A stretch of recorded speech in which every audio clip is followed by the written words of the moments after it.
Welcome back to ಬಿಸಿ ರುಚಿ. ಇವತ್ತು ಬೆಂಡೆಕಾಯಿ ಪಲ್ಯ ಮಾಡ್ತಾ ಇದ್ದೀನಿ, ನೋಡೋಣ ಬನ್ನಿ. ಫ್ರೆಶ್ ಆಗಿರೋ ಬೆಂಡೆಕಾಯಿ ತಗೊಳ್ಳಿ. ಆಮೇಲೆ ನೆಕ್ಸ್ಟ್ಗೆ ಚೆನ್ನಾಗಿ ತೊಳೆದು ತಗೊಳ್ಳಿ ಬೆಂಡೆಕಾಯಿನ. ಆಮೇಲೆ ಎಳೆದು ತಗೊಳ್ಳಿ, ಫ್ರೆಶ್ ಆಗಿರೋದನ್ನ ಬೆಂಡೆಕಾಯಿ ತಗೊಳ್ಳಿ, ಅಂದರೆ ತುಂಬಾ ರುಚಿಯಾಗಿ ಆಗುತ್ತೆ ಪಲ್ಯ.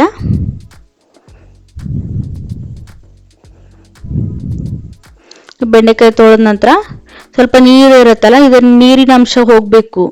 ಬೆಂಡೆಕಾಯಿ ತೊಳೆದು ಈ ಥರ ಡ್ರೈ ಮಾಡಿ ಇಟ್ಕೊಂಡ್ರೆ ನಮಗೆ ಹೆಚ್ಚಕ್ಕೂ ಸರಿ ಹೋಗುತ್ತೆ.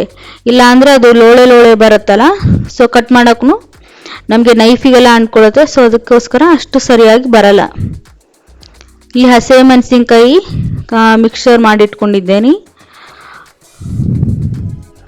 ಆಮೇಲೆ ಹಸಿ ಮೆಣಸಿನ್ಕಾಯಿ, ಕರಿಬೇವು, ಸ್ವಲ್ಪ ಜೀರಿಗೆ, ಬೆಳ್ಳುಳ್ಳಿ ಇದಕ್ಕೆ ಪೇಸ್ಟ್ ಮಾಡಿ ಇಟ್ಕೊಳ್ಳೋಣ. ನೋಡಿ, ಈ ಹಸಿ ಖಾರ ಅಂತ ಕರಿತೀವಿ ನಾವು ಇದಕ್ಕೆ. ಹಸಿ ಖಾರನ ಚೆನ್ನಾಗಿ ರುಬ್ಬಿ ಇಟ್ಕೊಂಡಿದ್ದೀನಿ ನಾನು. ನಾವು ಇದನ್ನ ಎಲ್ಲ ಪಲ್ಯಕ್ಕೂ ಮಾಡ್ತೀವಿ. ಖಾನಾವಳಿ ಸ್ಟೈಲಲ್ಲಿ ಪಲ್ಯ ಮಾಡ್ತೀವಲ್ಲ, ಸೊ ಆವಾಗ ಈ ಹಸಿ ಖಾರನ ಬಳಸ್ತೀವಿ ನಾವು. ಇದನ್ನು ರೆಸಿಪಿ ಬೇಕಾದರೆ ನಾನು ಒಂದ್ಸರಿ ಹಾಕ್ತೀನಿ. ಒಂದು ಹಂಚಿಟ್ಕೊಳ್ಳಿ. ಹಂಚಲ್ಲಿ ಈಗ ಚಿಕ್ಕ ಚಿಕ್ಕದಾಗಿ ಕಟ್ ಮಾಡಿ ಇಟ್ಕೊಂಡಿರೋ ಈ ಥರ ಬೆಂಡೆಕಾಯಿನ ಚೆನ್ನಾಗಿ ಹುರ್ಕೊಳ್ಳೋಣ. ಬೆಂಡೆಕಾಯಿನ ಚೆನ್ನಾಗಿ ಹುರಿದು ಮಾಡಿದರೆ ತುಂಬಾ ರುಚಿಯಾಗಿ ಆಗುತ್ತೆ.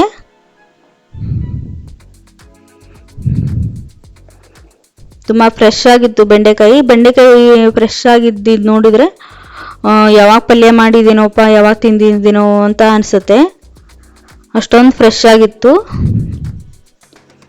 ಈಗ ಹಂಚಲ್ಲಿ ಸ್ವಲ್ಪ ಎಣ್ಣೆ ಹಾಕ್ಕೊಂಡು ಚೆನ್ನಾಗಿ ಬೆಂಡೆಕಾಯಿನ ಹುರ್ಕೊಳ್ಳೋಣ. ಬೆಂಡೆಕಾಯಿನ ಜ್ಞಾಪಶಕ್ತಿನೂ ತುಂಬಾ ಹೆಚ್ಚಾಗುತ್ತೆ ಇದಕ್ಕೆ. ಆಮೇಲೆ ಚಿಕ್ಕ ಮಕ್ಕಳಿಗೆ ಎಲ್ಲನೂ ಕೊಟ್ಟರು ತುಂಬಾ ಒಳ್ಳೆಯದು. ಈಗ ಒಂದು ಕೊಬ್ಬರಿ ತಗೊಳ್ಳೋಣ, ಒಂದು ಕಾಯಿ ಒಡ್ಕೊಳ್ಳೋಣ. ಅಂದರೆ ಇದಕ್ಕೆ ಸ್ವಲ್ಪ ಕಾಯಿ ತುರಿ ಹಾಕಿದರೆ ತುಂಬಾ ರುಚಿಯಾಗುತ್ತೆ. ಸೊ ಅದಕ್ಕೋಸ್ಕರ ನಾನಿಲ್ಲಿ ಕಾಯಿ ಒಡ್ಕೊಂಡು ಈ ಥರ ಕೊಬ್ಬರಿನ, ಕಾಯಿ ತುರಿನ ತುರಿದು ಇಟ್ಕೋತಾ ಇದ್ದೀನಿ. ಇದು ತುರಿಯೋದು ತುಂಬಾ ಈಸಿ ಆಗಿ ಬರುತ್ತೆ.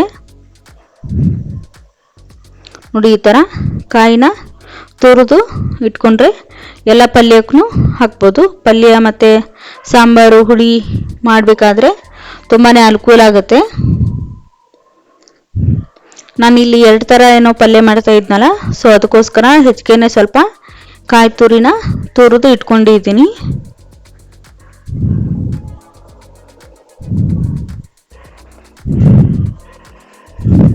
ಇಲ್ಲಿ ಒಂದು ಬಾಣಲೆ ಇಟ್ಕೊಳ್ಳಿ, 2-3 ಸ್ಪೂನು ಎಣ್ಣೆ ಹಾಕ್ಕೊಳ್ಳಿ. ಆಮೇಲೆ ನಾರಿನ ಅಂಶನೂ ತುಂಬಾ ಚೆನ್ನಾಗಿರುತ್ತೆ ಇಲ್ಲಿ ಬೆಂಡೆಕಾಯಿಗೆ. ಆಮೇಲೆ ಚಿಕ್ಕ ಮಕ್ಕಳಿಗೆ, ದೊಡ್ಡವ್ರಿಗೂ ತುಂಬಾ ಒಳ್ಳೆಯದು. ಎಲ್ಲ ಆಹಾರ ಮತ್ತು ತರಕಾರಿಗಳು, ಫ್ರೂಟ್ಸು ದೇಹಕ್ಕೆ ತುಂಬ ಇಂಟೆಕ್ ಆಗಿ ಹೋಗಬೇಕು. ಅಂದರೆ ಆರೋಗ್ಯಕ್ಕೂ ತುಂಬಾ ಒಳ್ಳೆಯದು. ನಾವು ಎಷ್ಟು ಫುಡ್ಡು ಚೆನ್ನಾಗಿರೋದು ತಿನ್ಕೊತ ಹೋಗ್ತೀವಿ ನೋಡು, ಅಷ್ಟು ಚೆನ್ನಾಗಿ ಹೆಲ್ದಿ ಲೈಫ್ ಸ್ಟೈಲ್ನ ಕಂಟಿನ್ಯೂ ಮಾಡ್ಬೋದು ನಾವು. ಇಲ್ಲಿ ಸ್ವಲ್ಪ ಸಾಸಿವೆ, ಆಮೇಲೆ ಕರಿಬೇವು ಸೊಪ್ಪು, ಒಂದು ಚಿಕ್ಕದಾಗಿ ಈರುಳ್ಳಿ ಕಟ್ ಮಾಡಿ ಇಟ್ಕೊಂಡಿರೋದು ಎಲ್ಲನೂ ಮಿಕ್ಸ್ ಮಾಡ್ಕೊಳ್ಳಿ. ಸ್ವಲ್ಪ ಎಣ್ಣೆಯಲ್ಲಿ ಫ್ರೈ ಆದ ನಂತರ ಒಂದು ಚಿಕ್ಕದು ಟೊಮೆಟೊ ತೊಗೊಂಡಿದ್ದೀನಿ, ಅದನ್ನು ಮಿಕ್ಸ್ ಮಾಡ್ಕೋತಾ ಇದ್ದೀನಿ.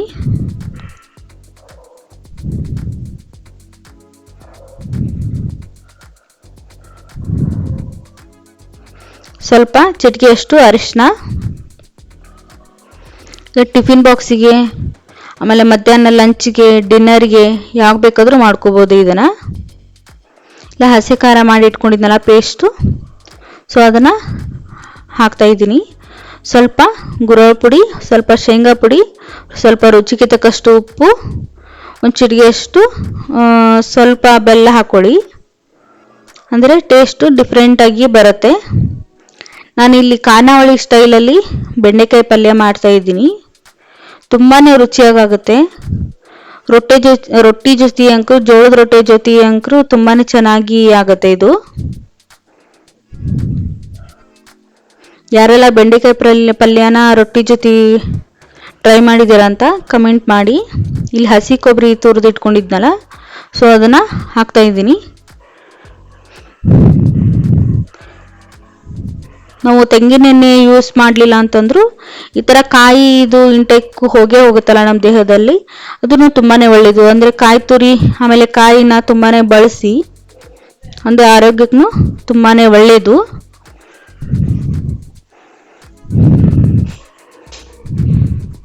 ಇದನ್ನು ಚೆನ್ನಾಗಿ ಮಿಕ್ಸ್ ಮಾಡ್ಕೊಳ್ಳೋಣ.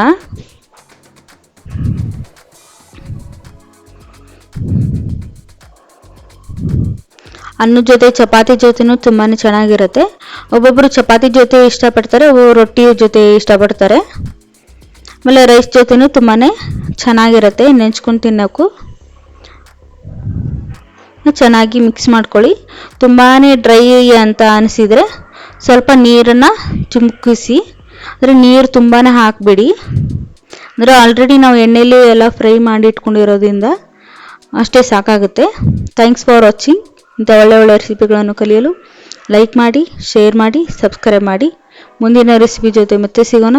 ಧನ್ಯವಾದಗಳು.